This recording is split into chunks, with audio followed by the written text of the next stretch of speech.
So hey, I'm going to talk to you about this piece of music collaborating with sculpture in New Mexico. You know, sometimes when we get into a new space, a new geographic location, we are more inspired. We more go with our gut and our instincts than with the mind. And I think a lot of times we see this in children. The children are just being in the moment, in the present moment. And a lot about being an adult and an artist is like returning to that childlike curiosity where we're not analyzing, we're just being in the flow and enjoying. There's not that judgmental mind present. So a lot of times people ask me, where does music come from? How do you write music? And when I think of my favorite composers like Philip Glass, Beethoven, they see it as music is happening all around all the time. It's a matter of just tapping into that underground waterway. You can't really see it, but you know it's there and you feel it's there.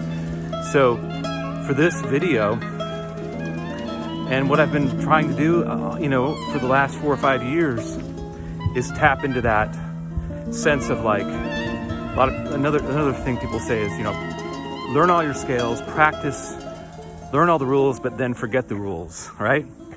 Just let go and know that your subconscious mind is going to tap into that wellspring of art, of creation. So what I did was, and what I've been doing a lot, is instead of writing music from a vacuum, which you can do, but as an exercise, write music being inspired by some other art form or by a story that somebody tells me. So for instance, I've been writing musical vignettes based on people's birth dates. So it's actual numbers of the birth dates of people or the anniversary dates. And then I interview the subject, or I interview the person who's giving the gift, and I find out things about them. And I use that as a jumping off place. And for some reason, it's much easier to create melodies and harmonies and music from that place than just from a blank canvas of nothingness. So what I did with this upcoming piece, or this video, was I said, okay, I want you to film me in one take, and I'm gonna just start playing and walk into this scene of this sculpture garden in Tesuque, New Mexico. And I'm just gonna see what comes up. And I find that when I look at a piece of artwork on the wall or a sculpture, that a lot of times melodies just come up, or textures or musical ideas just come out of nowhere a lot easier than if I'm just saying, let's write a piece. What could that piece, So I decided to just go down and just improvise on the violin and see what the sculpture says to me emotionally, non-verbally, just the feeling, the tone of the sculpture, and see what comes up. And I find that it works really well. So as I play this, there was no preparation whatsoever for this. And like I said earlier, I've practiced my scales and arpeggios, and I know a lot about the theory and how music works. I hope you can hear me over that plane.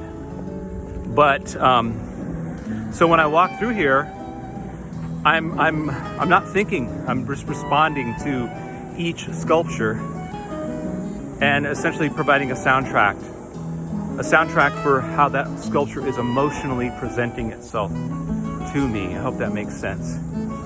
And then what I did was I took that idea when I went to the New Mexico Museum of Art, and I got in there and I thought, I don't have an instrument with me, so I guess I can't do that. But then I was like, wait a minute, what if I just sit here and look at the painting, stand, and see if anything comes up in my mind? And I found that things were coming up in my mind. So I sang impressions into the voice recorder on my phone, and for going back in the future and developing them into pieces. And I've got like 4 or 5 of those from works of art that I saw at the New Mexico Museum of Art, as well as the George O'Keeffe Museum. So look for that in the future, but enjoy this improvised sculpture violin walk from 2022 July. And if you're not on my list, you can go to join.stringsinthewoods.com, join.stringsinthewoods.com, or check out my music on all digital outlets, Will Taylor and Strings Attached. Thanks for watching. Hope you enjoy this.